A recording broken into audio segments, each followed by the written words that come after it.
Hello friends, नमस्कार साथियों। स्वागत करते हैं आप सभी का। मैं ओम प्रजापति आप सभी का हार्दिक अभिनंदन करता हूं और उम्मीद करता हूं कि आप सभी बहुत अच्छे होंगे। माय डियर फ्रेंड्स, एक बात बताइए। अब अगर आज के डेट में जो मेहनत कर रहा है, जो लगातार मेहनत कर रहा है और ईमानदारी से आगे बढ़ते रह रहा है, तो उसको सफलता ज़रूर मिलेगी। कोई किसी की मजाल नहीं है, किसी की हिम्मत नहीं है कि उसको रोक सके। बहुत सारे मोटिवेशनल मूवी आया हुआ है, जैसे एक शेरशाह मूवी है सिद्धार्थ का, जिसमें उसने उससे जब सीनियर ऑफिसर पूछते हैं कि ऐसे इंस्पिरेशन और ऐसे गट्स के साथ जो इस फील्ड में आया है, तो आप बेशक आप किसी आर्मी फैमिली से बिलोंग करते हैं, तो उनका सिंपल सा जवाब होता है कि नहीं, मेरा फैमिली जो है, मेरे पापा एक टीचर है और मेरी जो माँ है वो हाउसवाइफ है। तो समझ जाइए, तो गट्स और कॉन्फिडेंस जो होता है ना, वो अपने आप इनबिल्ट होता है। कैसे होता है? जब आप मेहनत करते हैं, जो आप लगातार बढ़ते हैं, या फिर किसी जो आपका मोटिवेशन है, जो इंस्पायर्ड है, उस चीज़ को देखते हैं कि नहीं, मैं ये चीज़ कर सकता हूँ, इस फील्ड में बढ़ सकता हूँ। तो ऐसा नहीं है कि जो जिसकी फैमिली स्ट्रांग है वही आगे बढ़ पाते हैं और उसको अच्छा एजुकेशन मिलता है वही आगे बढ़ सकते हैं। नहीं, हमारे बिहार में इतनी एजुकेशन की लेवल थोड़ी कम है, लेकिन फिर भी इतने मोस्ट टैलेंटेड स्टूडेंट निकलते हैं ना कि जिसकी जवाब नहीं है।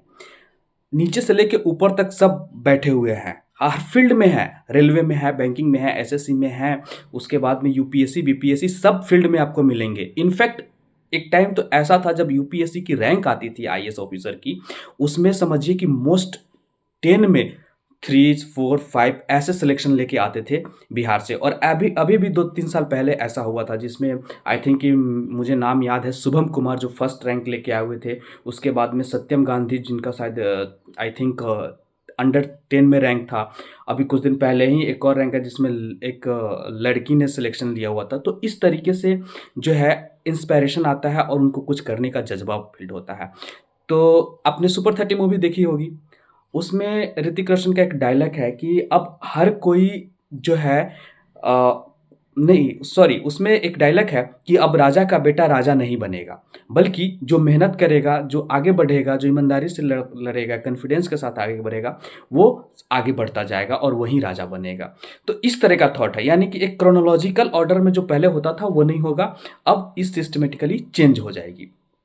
तो ये था, एक अलग तरह था। और वो मूवी जो बनी है, बिहार के आनंद कुमार जो थे, वो एक कोचिंग चलाते थे और सुपर 30 गरीब बच्चों के लिए था। और उसमें से जो 30 जो सुपर 30 था ना, वो 30 में उसमें से सिलेक्शन होता था जो आईआईटी जेई के लिए जो होता था। एकदम सोचिए, ऐसे ऐसे कैंडिडेट यहाँ से निकलते हैं। तो इनफैक्ट हमारा जो है, हमें मेहनत करना चाहिए और आगे बढ़ते रहना चाहिए, यही हमारी सोच रहती है। और हम ये उम्मीद करते हैं कि मेरे जितने प्यारे भाई बहन हैं, भाई छोटा हो, आप छोटी सी फैमिली से, आर्थिक स्थिति ठीक नहीं है, लेकिन आप लड़ो। अगर चलो ठीक है, आपके मम्मी पापा किसी तरह से गुजारा कर चुके हैं, लेकिन आप जहाँ पे हो अभी, जिस तरह से उन्होंने गुजारा करके आपको वहाँ तक भेजा है पढ़ने के लिए, तो आप उस चीज़ के लिए करो, मेहनत करो, ताकि अगर आपकी सिलेक्शन हो जाती है तो आपकी फ्यूचर तो सुधरेगी सुधरेगी, कम से कम आपकी आने वाली जनरेशन को तो आप और बेटर दे सकते हो और समझदारी हो सकता है। इसलिए उनकी उम्मीदों पे खरे उतरने का कोशिश करो। मैं लगातार हमेशा आपसे बोलते रहता हूँ कि मैं जहाँ पे वर्क करता हूँ वहाँ पे स्टूडेंट आते हैं, पढ़ते हैं, लिखते हैं। देखिए, सब ऑल ओवर इंडिया से स्टूडेंट आते हैं, सब पढ़ते हैं और यहाँ आके जाते हैं, पढ़ के चले जाते हैं। तो स्टूडेंट का लाइफ जो होता है ना, एक गोल्डन लाइफ होता है। ये मौका अगर हाथ से निकल गया ना, अगर इस टाइम पे आप भटक गए ना, तो समझिए पूरी ज़िंदगी भटक जाएँगी। तो अपने आप को एक सही डायरेक्शन में लेके जाइए, कॉन्फिडेंस बिल्डअप कीजिए, ट्रस्ट रखिए और उस पे काम करते हुए आगे उतरिए और बढ़ते जाइए। डेफ़िनिटली है कि आपको जो है वो सफलता मिलेगी, मिलेगी। तो माय डियर फ्रेंड्स, मैं इसी तरह से आपको जितना हो सकता है उतना मैं मोटिवेट करने का कोशिश करूँगा। अगर आप मेरे चैनल पे नए विज़िट किए हैं तो प्लीज़ चैनल को सब्सक्राइब कीजिएगा, लाइक कीजिएगा, शेयर ज़रूर कीजिएगा। तो थैंक यू। जय हिंद, जय भारत।